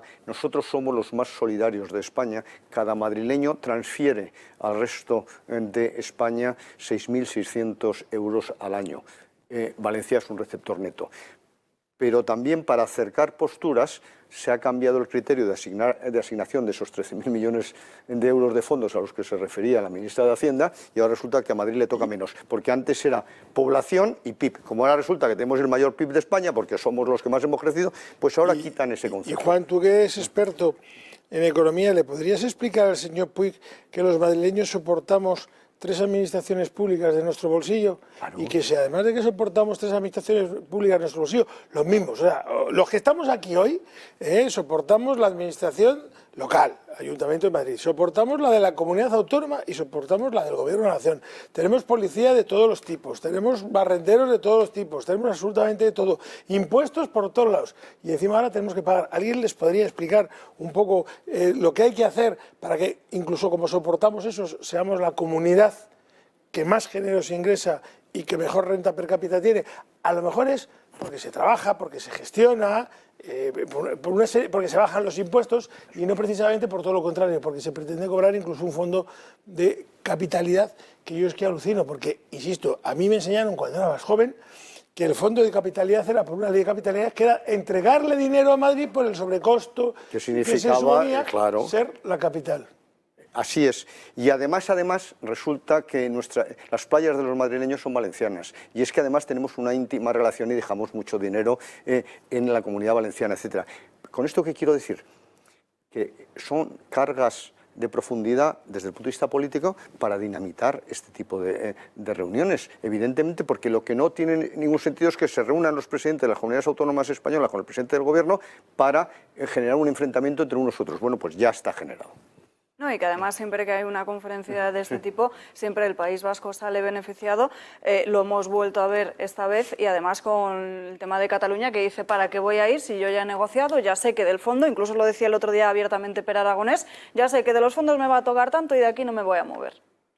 Pues efectivamente. Sí, no. Yo creo que estuvo mucho tiempo suspendida la convocatoria de estas cumbres, y yo creo que se debe haber seguido manteniendo, porque no tiene ningún objetivo concreto y en cambio genera costes y distorsiones, efectivamente, porque además lo que jamás se puede aceptar, pero bueno, es un chantaje de ningún tipo, ni político, ni a nivel personal, etcétera, porque eres cautivo permanentemente ya del que te chantajea. Y esto es completamente abracalabrante. No, y destructivo, empobrecedor de la población española toda. Evidentemente, yo es que me meto con la dinámica. Estoy de acuerdo que había que haberla suspendido, yo casi diría estructuralmente, pero a la vez recuperar competencias por parte del Gobierno central, que es el que tiene que tomar ciertas decisiones, por supuesto. Y desde luego haber suspendido totalmente la famosa bilateralidad. Eso es decir, a partir del momento que consideras que España es una Commonwealth, donde viene aquí la India, Australia y tal, y deciden de cómo van a hacer sus relaciones económicas, pues evidentemente esto se ha ido al garete. Y se ha ido al garete. O sea, la deconstrucción de España ya es un hecho. No se trata de, hombre, vamos a evitar. No, ya no vamos a evitar. Esto se ha ido al garete. Se trataría de reconstruir, y no soy nada optimista, pero vamos, nada. Bueno, Esquerra presiona siempre y también presionará y hará chantaje con el tema de los presupuestos. No sé cómo veis este tema. Hombre, pues seguro, evidentemente, porque necesitan sus votos y ocurrirá lo que sucedió con los del año 21. Es verdad que para este gobierno, para su sostenibilidad, son menos importantes estos nuevos presupuestos, puesto que se podían prorrogar los que están actualmente en vigor. En el otro caso eran unos presupuestos del 2018 que además había elaborado el Partido Popular. Por tanto, para él era vital, para Pedro Sánchez, sacar adelante esos presupuestos, pero en cualquier caso, evidentemente, una vez más, chantaje, pero eso es habitual. Yo recuerdo una cosa hasta exótica, pero curiosa, para que hace años, que fue hace muchísimos años, era todavía la época de Felipe González, se aprobaran los presupuestos, se necesitaban los votos nuevamente de los catalanes. Y una de las condiciones fue bajar el IVA de las flores, que pasase a ser un bien de primera necesidad. ¿Saben ustedes por qué? Por una razón muy sencilla, porque la mayor productora de flores era la mujer de Jordi Pujol. Y esto que suena a broma se produjo en el año 93. De tal manera que evidentemente esto es lo que es completamente absurdo, que los presupuestos sean un tira y afloja para ver qué saco de más. Porque se ha olvidado completamente que los presupuestos generales del Estado son la plasmación contable y jurídica del programa económico del Gobierno. Pero claro, este Gobierno no tiene programa económico y, por otro lado, no le interesa lo más mínimo una política económica coherente, como estamos viendo. Al principio del programa hablábamos de la laboral y luego de la fiscal, y todas son un desastre. Pero es que ahora, además, que estamos en hora de esa recuperación de la actividad económica, si tenemos mayor número de funcionarios, una subida del salario mínimo y aún por encima se hace una mala gestión de los fondos europeos, ¿cómo es posible? Eso no es ¿Cómo es posible que? ¿Cómo es posible que? Que salgamos.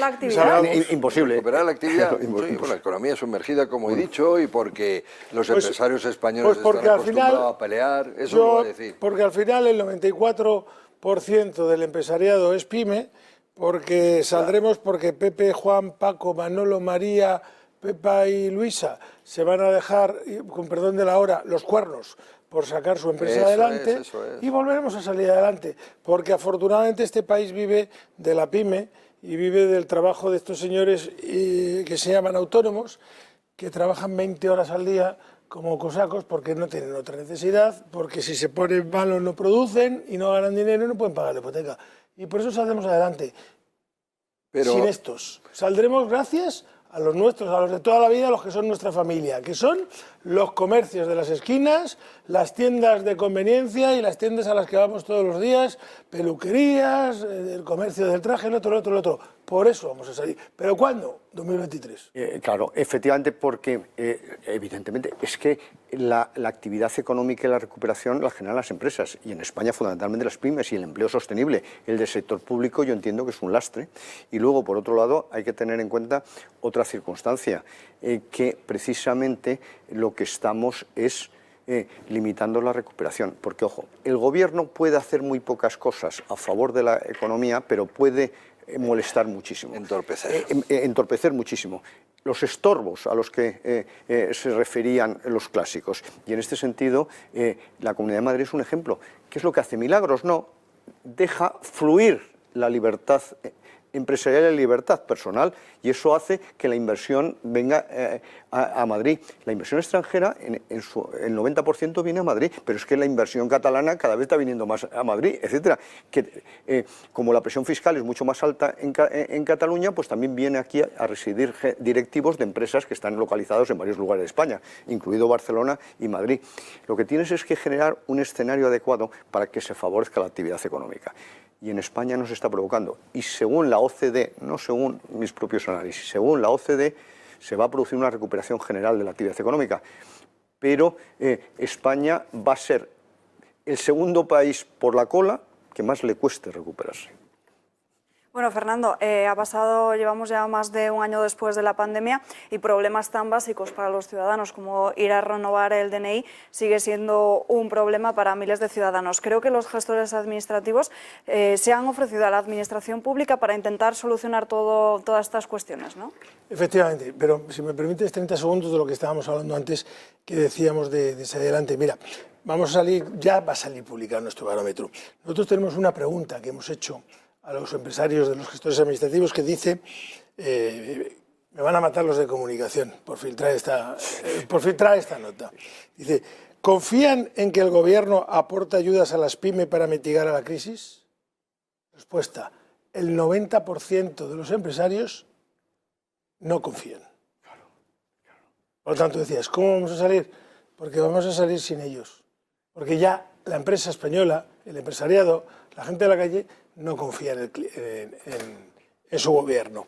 Pero bueno, efectivamente, de lo que estabas hablando, de lo que me estabas diciendo, nosotros nos hemos ofrecido a la Administración para reconducir los problemas que sí la ciudadanía. Mira, la Administración Pública Española tiene un problema muy serio. Te doy más tiempo después para seguir hablando de ello. Te corto porque nos tenemos que ir en directo hasta Génova 13 porque empieza esa comparecencia de Pablo Casado. Creo que ya la tenemos. Vamos a escuchar qué dice el presidente del Partido Popular. Por el Gobierno de España. Y queríamos hacer un balance de lo que pensamos que ha sido este curso político. Antes, permítame que nos refiramos a la comparecencia que ha hecho el presidente del Gobierno. Tengo que reconocer su sentido del humor, para empezar. Esto no lo hubiera hecho ni Iván Redondo. El lema ha sido cumpliendo. Y claro, esto pues suena a sketch o a monólogo del Club de la Comedia, porque yo lo que tengo que decir es que si en algo ha destacado Sánchez es en que han estado cumpliendo con los separatistas y han estado mintiendo a todos los españoles. Porque ¿qué es cumplir para Pedro Sánchez? Es cumplir el decir, hemos hecho lo que decíamos, jamás pactaríamos con Podemos un gobierno. Es cumplir, decir, no hemos pactado con Bildu, lo dijimos 4, 5, 6 veces. Es cumplir, decir que jamás han pactado con los independentistas, que no les han indultado, que no les están dando la capacidad de decidir la amnistía o la autodeterminación en una mesa al margen de la soberanía nacional. No han cumplido nada, han incumplido todo y por eso les va como les va.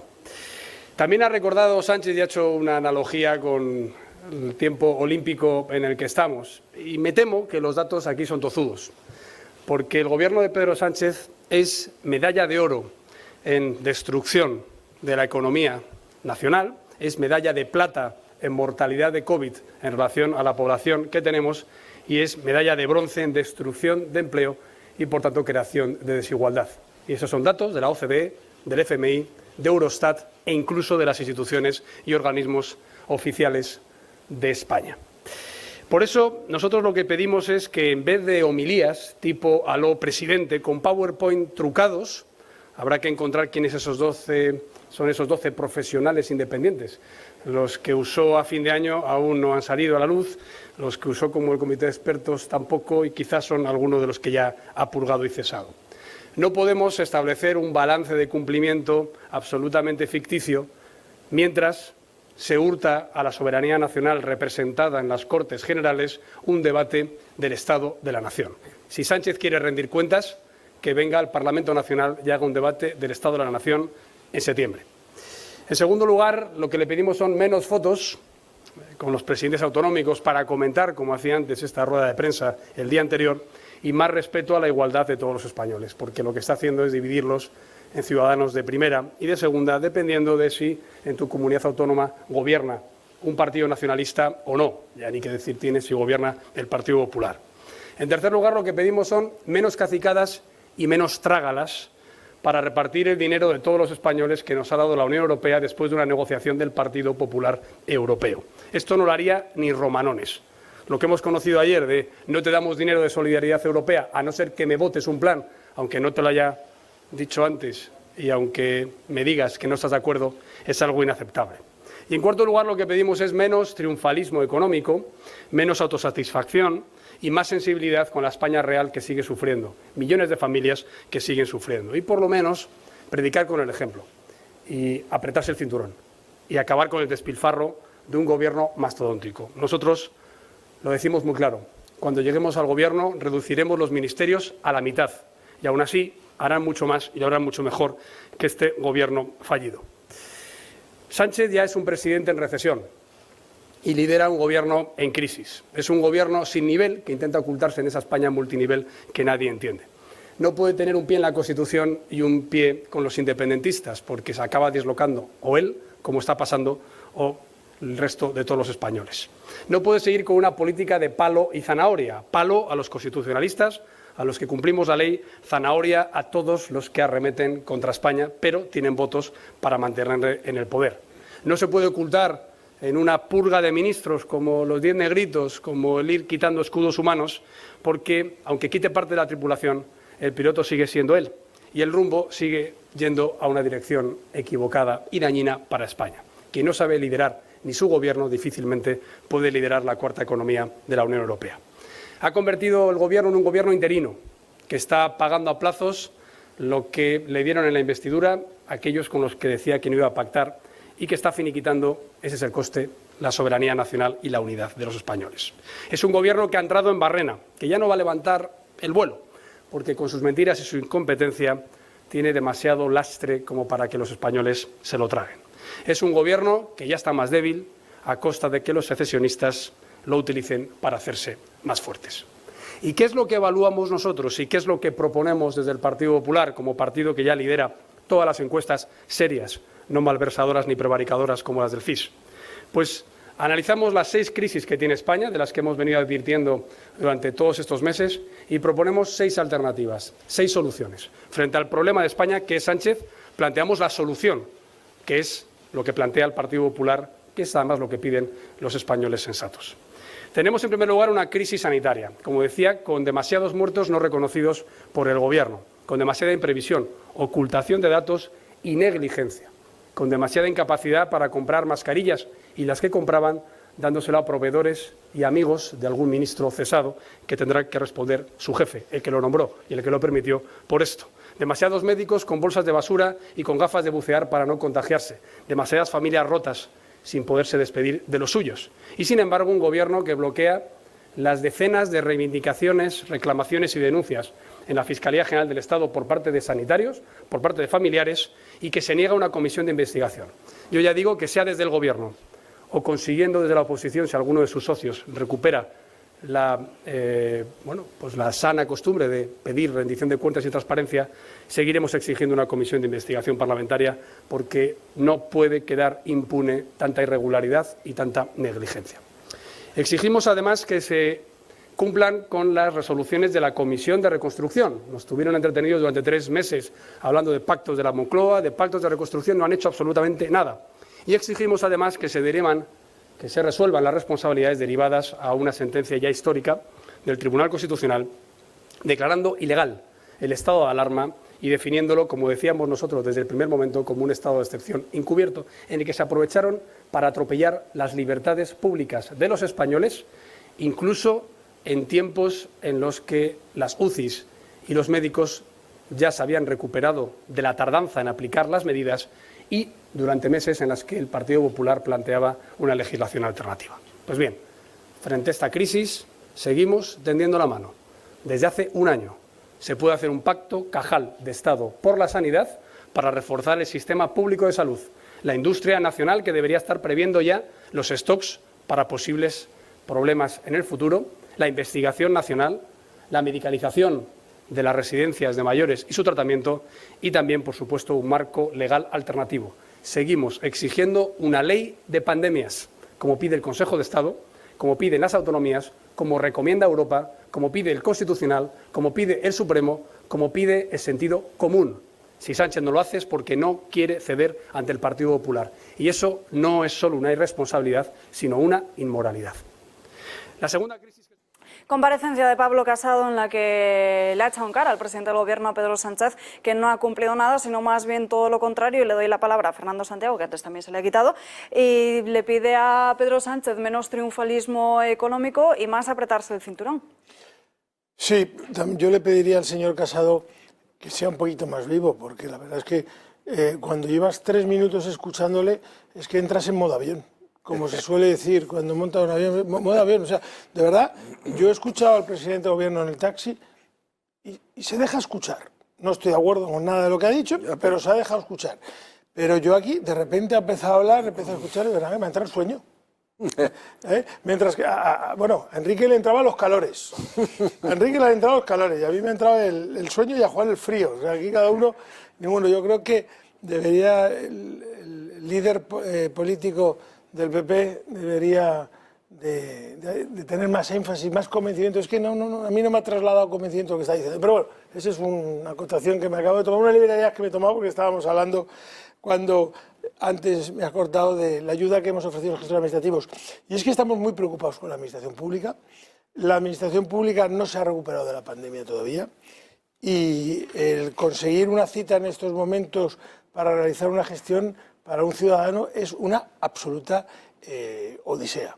Es decir, ahora que van a meter unos funcionarios, espero que los metan en la Administración General, en Intervención General, para ayudar. Pero fíjate, mientras que hay parte de la Administración que funciona bien, si tú necesitas renovar el DNI o el pasaporte, pides la cita previa y te lo dan en 2 días, en el 90% de las administraciones lo sentimos, no hay fechas disponibles, lo sentimos, vuelva usted a teclear. Y es que, mira, se inventaron esto de la cita previa porque decían que iban a descolapsar la administración pública y no se han dado cuenta que las citas previas lo único que son es un balón de oxígeno, una patada para adelante. Cuando una administración pública está colapsada y no puede atender al público, la primera idea que tienen las mentes pensantes es monto cita previa. De esa forma desoxigeno. No, usted no desoxigena. Lo que hace es colapsar días posteriores y además lo que hace es que el público coja un 50% más de lo que realmente hace falta y luego no vayan. Y así nos estamos encontrando con muchísimas administraciones que no tienen citas, pero que luego los funcionarios están sin hacer absolutamente nada porque el 50% de las personas que tienen que comparecer no van. Yo le reto a cualquiera de nuestros televidentes a que entre en la Seguridad Social, en jubilación o en desempleo o en tarjeta sanitaria. Creo que luego Juan me va a comentar su experiencia de la tarjeta sanitaria. Y el mensaje que van a recibir es: lo sentimos, no existe disponibilidad en los próximos días. Que intenten algo con el IMV, con el ingreso mínimo vital, realicen sus trámites a través de sede electrónica. La nacionalidad en el Ministerio de Justicia, no hay fechas disponibles. Extranjería, no hay suficientes citas disponibles. Y así, y así, y así. Sin embargo, es verdad que en aquellas administraciones en las que nosotros tenemos convenio, pues vamos al día. Si necesitas un certificado digital, en 15 minutos un gestor administrativo te lo va a conseguir. Si necesitas presentar una nacionalidad, una vez que tienes todos los documentos, en un momento. De momento matriculamos en 2 minutos y transferimos en 8. Quiere decir que estamos supliendo un poco a la administración pública como colaboradores sociales y seguimos ofreciéndonos gratuitamente para ayudarla, porque no es de recibo que un ciudadano esté obligado a hacer una gestión y que, como la tiene que hacer de forma telemática, con las dificultades que eso ya tiene para un ciudadano de a pie que no está acostumbrado, se encuentre con que no hay cita, no hay cita, no hay cita. Y porque, miren, me voy a ir a Larra, lo devuelva usted mañana, pero lo voy a decir de otra forma. ¿Sabéis qué hay peor que la burocracia en papel? La digital. La burocracia digital, efectivamente, porque tiene todos los errores y todas las barbaridades de la de papel y además tiene la dificultad del conocimiento digital con un añadido en contra más. Y es que por lo menos al funcionario o a la funcionaria le sonreías, le guiñabas el ojo, le llorabas, decías que se había muerto tu tía, y especialistas, hay verdaderos especialistas en matar tías todas las semanas y familiares para conseguirlo. Pero la pantalla esta del ordenador, los terminales estos que ni sienten ni padecen, aunque le escupas, aunque le des con un palo, te dice que no, y es que no. Y empezamos a solucionar esto, vamos a tener un serio problema, porque simplemente es que no se puede hacer un trámite. Y yo, bueno, dejo al maestro, al profesor Iranzo, que nos cuente, que me estaba contando a mí en el intermedio, la última, acude un gestor administrativo. Que acudas a un gestor administrativo. Claro, a ver si los gestores administrativos incluís en vuestra cartera de servicios este asunto que nos afecta a miles de funcionarios de este país. La mayoría de los madrileños que tenéis completa vuestra pauta de vacunación, a través de una aplicación en el móvil os habéis podido descargar y os han enviado un PIN para poderlo hacer, el certificado europeo de vacunación. Para que te dé envidia ese. Que yo la tengo. Efectivamente, y que lo ha hecho rápidamente porque la Comunidad de Madrid lo tiene muy bien organizado. ¿Qué ocurre? Que se realiza a través de la tarjeta sanitaria virtual. Pero resulta que los funcionarios que tenemos Muface, tenemos la sanidad a través de Muface y tenemos elegidos diferentes instituciones privadas, no tenemos tarjeta sanitaria virtual y ahí empieza el problema. Entonces, para obtener ese certificado, una vez por supuesto que estés vacunado, etcétera, y acreditado, tienes que pedir una cita previa. Ya empieza el problema fundamental, porque tienes que ir presencialmente y te lo tienen que dar presencialmente impreso. Bueno, pues no hay citas previas, o las primeras son a finales de agosto, que para mí no es un problema grave porque yo quiero viajar al extranjero en septiembre, pero para mucha gente le estropea las vacaciones. De tal manera que este es un ejemplo más de ineficiencia de la Administración central. Y eso que el señor Sánchez también hacía exaltación de la digitalización de la Administración pública. 1:30, nos vamos en directo hasta la redacción porque en apenas una media hora me toma el relevo Cristina Ramos para contarles las principales noticias del día, pero antes ahora que Cris, haznos un adelanto. ¿Qué tal, Alba? Efectivamente, en media hora apenas analizaremos las noticias del día y una de ellas será, como no podría ser de otra manera, la polémica conferencia que ha dado Pedro Sánchez haciendo un balance de esas medidas que han llevado a cabo desde las filas de su Ejecutivo. Estamos conociendo numerosas reacciones por parte de todos los partidos. La mayoría de todos ellos, azules y rojos, critican el papel que va a tener Pere Aragonés en esta no asistencia a la conferencia de los presidentes de las comunidades autónomas. También muy pendientes de las amenazas de los rifirrafes y discrepancias que mantienen algunos miembros del Gobierno con algunos presidentes también regionales. Vamos a ver cuáles son las recompensas que ofrecen a unos, en este caso a los independentistas, y los castigos, atención, que pretenden imponer a quienes no aprueben todos sus planes y medidas económicas. En unos instantes, como decíamos, te tomo el relevo, Alba, y comentamos estos asuntos y muchos más que tenemos preparados. Aquí te esperamos a las 2. Mientras tanto, nos tenemos que ir a una breve pausa de publicidad, pero no sin antes recordarles el teléfono del Club de Amigos, porque ya saben que sin todos ustedes esto no sería posible. Necesitamos, como siempre, de su ayuda para que esta tertulia y todas las otras que hacemos en esta casa puedan ser en libertad de opiniones y de temas. Ahí tienen ese teléfono, 91 616 24 64, o en nuestra página web clubdeamigos.eltorotv.com, 91 616 24 64. No se marchen, no tardamos.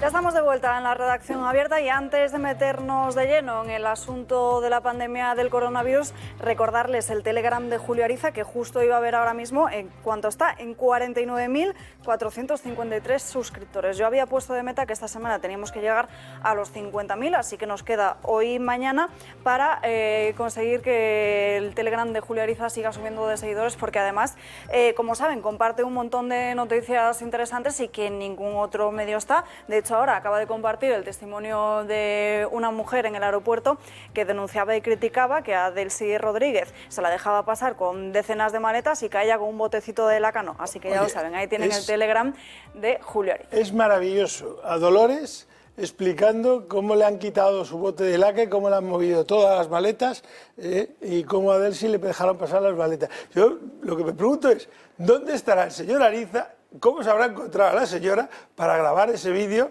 Porque es él el que lo está grabando, porque se le oye hablar y se le oye preguntar. Así que además está ahora volviendo de Algeciras porque ayer estuvieron haciendo el gato allí, esta noche ya el gato desde aquí, desde Madrid. Bueno, nos metemos de lleno en la pandemia del coronavirus porque el certificado COVID que algunas comunidades pedían implantar como un criterio común para todo el territorio español, finalmente Sanidad ha vuelto a pasar el marrón a las autonomías y lo deja en que sean ellas las que decidan si finalmente quieren implantarlo o no. Ahora mismo son Galicia y Canarias las que exigen ese certificado COVID en algún establecimiento en su interior, pero solo en aquellas zonas con una alta tasa de contagios. Carolina Darias explicaba ayer su decisión sobre este certificado COVID.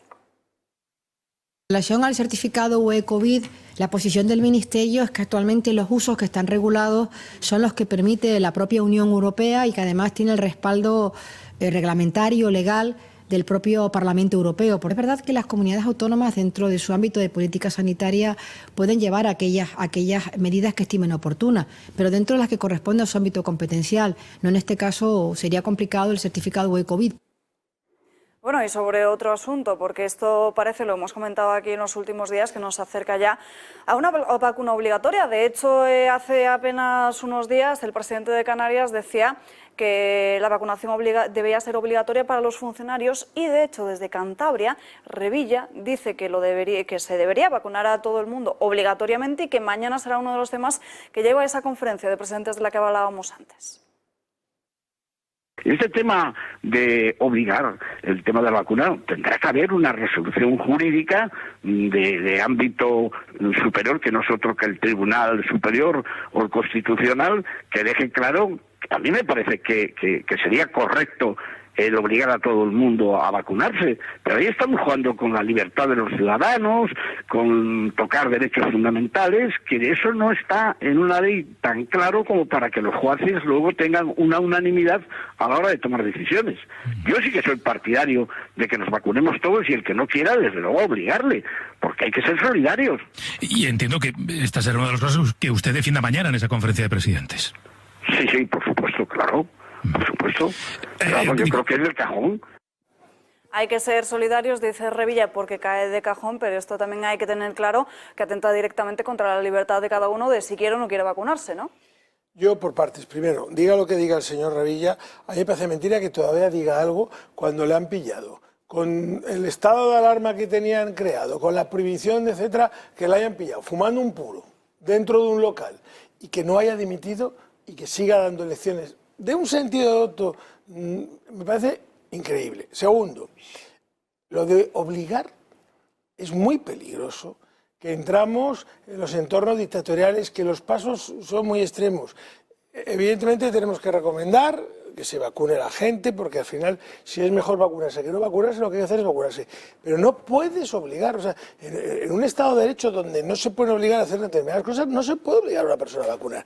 Y lo que me parece atroz, que alguien tendría que pronunciarse ya y tendrían que haber salido más a la gente a la calle, es los marcadores, iba a llamarlos nazis, o los marcadores de la antigua Roma con los cristianos, eso de que no se pueda entrar si no tiene un certificado COVID. Quiere decir que yo mañana nos juntamos un grupo de amigos, vamos entrando y al que no deje entrar es porque no tiene vacunación de COVID. Es que nadie se acuerda cuando los nazis marcaban las puertas de los judíos.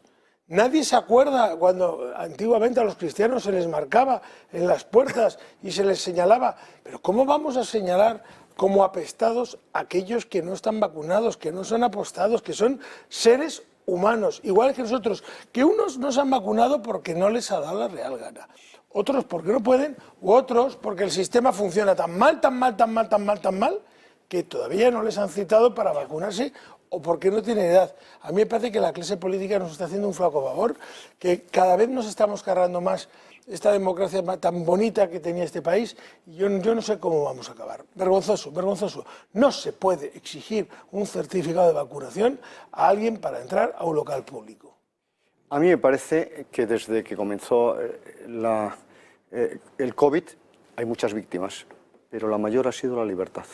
Se ha ido cercenando permanentemente la libertad de movimientos, la libertad de actuación, incluso la libertad de expresión, etcétera, etcétera. Es verdad que el Tribunal Constitucional ya ha declarado inconstitucional precisamente por estos motivos el primer estado de alarma. ¿Y de qué ha servido, Juan? De nada. Vale.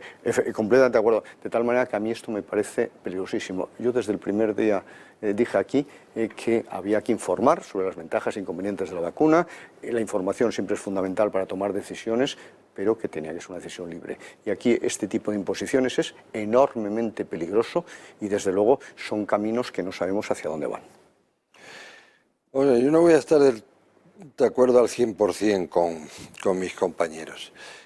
Paso del inenarrable Revilla, vamos, si la vacuna obligatoria tiene como defensor a Revilla, yo no me preocuparía, vamos, eso no sabes nunca. Pero bueno, lo tiene, por ejemplo, en personas como Macron y tal, ¿no? Entonces, el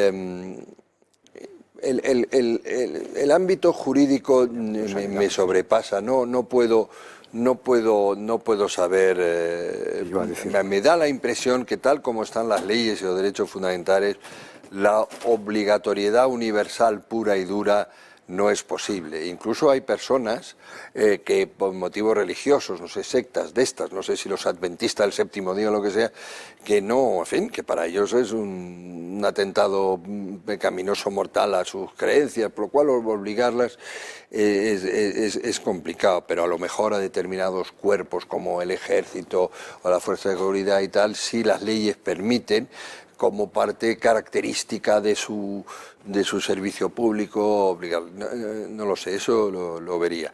En cambio, yo recomiendo, por supuesto, yo estoy vacunado y recomiendo y creo que es lo mejor para todos. Es más, yo creo que si no se quiere vacunar a los niños, que a mí me parecería una medida prudente, después de todo, visto que la ciencia va avanzando, la mejor manera es que todas las demás franjas de edad estén vacunadas. Entonces ya no es necesario vacunar a los niños. Ellos estarán probablemente súper contagiados, lo cual no le pasa nada, pero no hay riesgo de que contagien a los demás si están vacunados. Bueno, en ese campo. Pero lo de la solicitud del certificado de vacunación, de alguna manera me extraña lo que ha dicho don Santiago, porque es quitarle a muchas pymes y a muchos negocios lo que se llama... Sí, es que estoy saliendo de la tele. Y hombre, es un elemento protector de su negocio para mucha gente, ¿no? He visto que ya hay restaurantes, que muy bien, que yo encantado, que dicen, nosotros somos el restaurante libre, por lo cual no lo pediremos. Y me alegra mucho que lo anuncie, porque a lo mejor yo no entro, porque no quiero correr el riesgo. Entonces, que otros digan, no, mire usted, yo quiero asegurar a mis clientes la máxima seguridad, luego yo... Estoy dando el ejemplo de eso, se trataría de en otros sitios, en los museos o lo que sea y tal y cual. Yo, por lo tanto, les pido... Pero, Enrique, perdóname la interrupción. Entonces, ¿por qué no puedo en mi restaurante decir yo en el mío quiero que se fume? Porque hay una ley, claro. O sea, quiero decir, en unas cosas sí... Pero el derecho de admisión existe, no está regulado por ley. El derecho de admisión existe y el derecho de admisión existe de una forma tasada. Es decir, no, el derecho de admisión no es el capricho del empresario para no dejar entrar a alguien. No. Ojo. Es decir, tú vas mañana por a un motivos local, racistas no puedes, eso está claro. Y no te dicen usted no entra porque no entra. Es decir, lo que se tiene que acabar es con aquella práctica habitual en los tiempos jóvenes nuestros, que el que iba con calcetines blancos no le dejaban entrar y decían aquí hay derecho de admisión. Ya no. Eso no es... Y como tal, así no existe el derecho a admisión. Vale, pues entonces eso a lo mejor habría que regularlo, pero a mí sí me parece que pueden tener los empresarios, ya te digo, en los museos, los estadios de fútbol, los bares, la posibilidad de decir yo prefiero asegurar a mis asistentes o clientes que he disminuido al máximo el riesgo posible. Deben tener la posibilidad. Vamos a entrar, fíjate que yo soy un defensor de la pyme, pero es que podemos entrar en el capricho del empresario, que decide cuándo sí y cuándo no, cuándo, cómo, no, hombre, o de qué forma. Pide el certificado. Y cuando no le interese, no lo pide.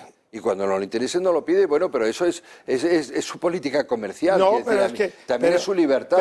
Pero tú no puedes... No. O sea, la libertad de uno tiene su límite en la libertad del otro. O sea, los derechos son por todos igual. Entonces, las decisiones que se toman con respecto a la libertad tienen que ir fundamentadas o fundadas en alguna causa o motivo. No dejarlas a la libre interpretación y sobre todo a la libre interpretación de las personas que no tienen conocimiento jurídico. Entonces, a mí, te digo, a priori, el no dejar a entrar a alguien porque no tiene un certificado de vacunación me parece una atrocidad. Porque eso no significa que estés enfermo, es una discriminación absoluta por cuestiones de salud.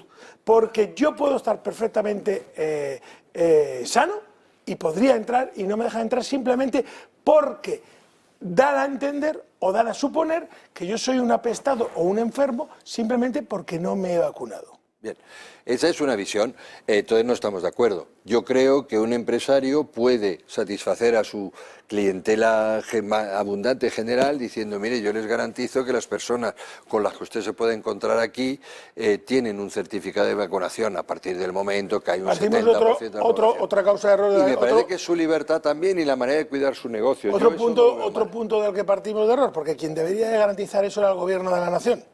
De que todo el mundo tiene salud y de que todo está en condiciones, etcétera, etcétera, etcétera. Pero eso va por etapas, como bien vemos. En cualquier y además hay personas que hemos dicho que pueden negarse, que parece que esté en las leyes su derecho a negarse. Bueno, pues a negarse, tú tomas... Es como cuando tú vas con un coche y dices, ¿y por qué no puedo ir yo a 300 a la hora? Hombre, porque a lo mejor se carga el de enfrente, ¿no? Entonces usted no tiene, esa libertad no la tiene. Que haya que regularlo por parte de una ley, eso me puede parecer muy bien, para que no haya efecto, usted porque me cae gordo o porque es negro, que se puede, y eso es intolerable. O sea, que hay que dejar un recurso a la justicia y decir, oiga, ese señor no me dejó entrar. Pero de momento tiene usted certificado, entra. No tiene certificado, no entra. Lo que estamos discutiendo es lo actual, no lo futuro. Bueno, lo actual es que no hay nada todavía. Bueno, pero lo actual me refiero a lo que se está barajando, que es algo... Lo que está barajando en Francia, por ejemplo. De momento lo que aquí quieren barajar es una norma muy sencilla. ¿Tienes certificado, entras? ¿No tienes certificado, no entras? No es eso, o es, ¿tienes certificado, te lo pueden pedir, o no te lo pueden pedir? En algunas localidades de Galicia y de Canarias donde la incidencia sea muy elevada, en el interior de los establecimientos necesitas el certificado COVID con la pauta completa de vacunación o con una prueba negativa. Y dejamos aquí el debate porque nos tenemos que ir a otro asunto y me gustaría que escuchásemos las declaraciones del presidente del Perú, del comunista Pedro Castillo, que ayer aprovechó su discurso de investidura, atención, para arremeter contra España. Nuestros antepasados encontraron maneras de resolver los problemas y de convivir en armonía con la rica naturaleza que la providencia los ofrecía. Fue así hasta que llegaron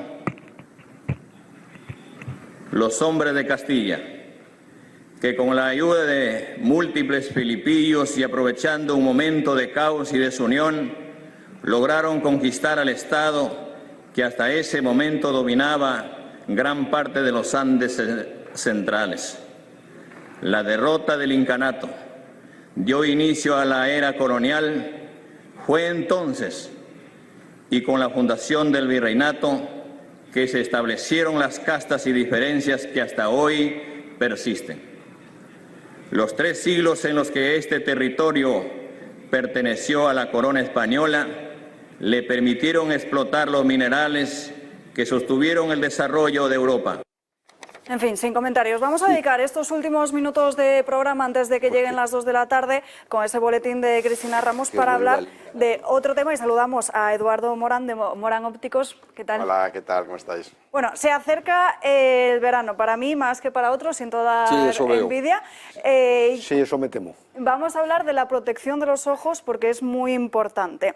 ¿Qué color de cristales debemos escoger si vamos a coger unas gafas u otras para meter en la maleta?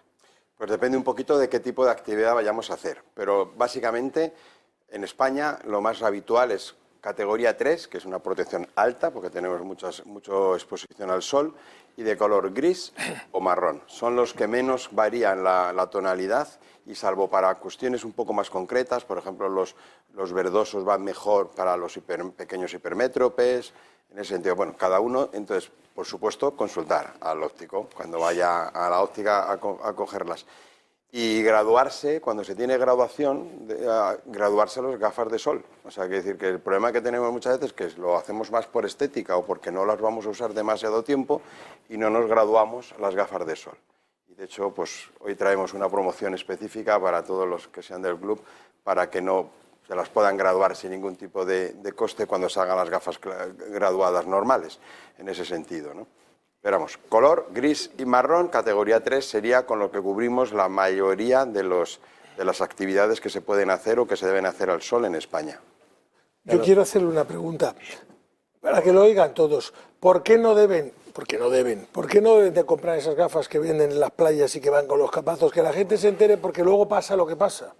Pues porque pones en riesgo sus ojos, eso es lo primero. Y segundo, no cumplen ninguna normativa o no sabemos si las cumplen, como digo yo, ¿no? O sea, no pasan ningún tipo de control. Y además es que todo ese tipo de mercadillos y bazares, en ese sentido, no pueden venderlas, o sea, no deberían poder venderlas. Entonces entran de una forma ilegal en España y se venden de una forma muy difícil. O sea, pero sobre todo es la salud ocular, o sea, no podemos ponerlo. Yo, sobre todo cuando veo a los niños que compran gafas como de juguete, hay que tener muchísima precaución. Es que todo el mundo en la playa llega, se tumba y pasa el uno, le coge las gafas por 3,5 €, se las pone y con el sol encima. Pues una barbaridad, porque muchas veces cuando ese tipo de gafas no filtran, es peor ponerlas que no ponerlas, porque cuando lo que sí que quita es la luminosidad, por eso creemos que estamos protegidos. Y el problema es que cuando nos quita luminosidad, la pupila se dilata y tienes más cañón o más puerta de entrada a los rayos ultravioletas. Pues yo creo, no, hay que comprarlos en establecimientos de óptica, cualquiera, el que sea su amigo, si es en Morán Ópticos mucho mejor, como para que aquí estamos, pero no, es una broma. Quiero decir que realmente hay que comprarlas en establecimientos y prescritas y dichas como son. No es lo mismo para hacer un deporte náutico, que deben ser polarizadas, o para esquiar cuando venga la época de esquí, o sea, para conducción. O sea, que los colores no solamente es el color, sino qué tipo de filtros ponemos para que realmente vayamos protegidos. Bueno, y también aquí hay diferencia en las gafas, que muchas veces nos pensamos, salimos en verano con unas gafas para tomarnos algo, ponernos en una terraza, pero muchas nos sirven también para la hora de conducir. Claro. Para conducir, por ejemplo, categoría 4, que es las que son muy oscuras, que se hacen para montañas y eso, están prohibidas, no se deben utilizar, o sea, no se deben coger niveles de protección porque perdemos luminosidad. Entonces, hasta categoría 3 se puede conducir y luego, si se va a conducir por la noche, pues hay unos cristales específicos que son un poco más amarillentos, o sea, quiere decir que la protección para la conducción es muy importante. La gafa polarizada, que es muy importante para que no nos haga... ¿Qué son las gafas polarizadas? La gafa polarizada es que nos quitan los reflejos cuando el reflejo viene de una parte horizontal, o sea, una parte plana en el agua, ese reflejo que hay para la pesca, para la conducción, se nos quita ese agua que parece que tiene la carretera cuando vamos con sol, sobre todo, posicionado más enfrente, ¿no? Entonces, es una doble protección que lleva, no solamente la luminosidad y el filtro ultravioleta, que llevan todos estos cristales, sino para evitar los reflejos que generan las luces polarizadas. Es importante que para conducir se lleve luz polarizada.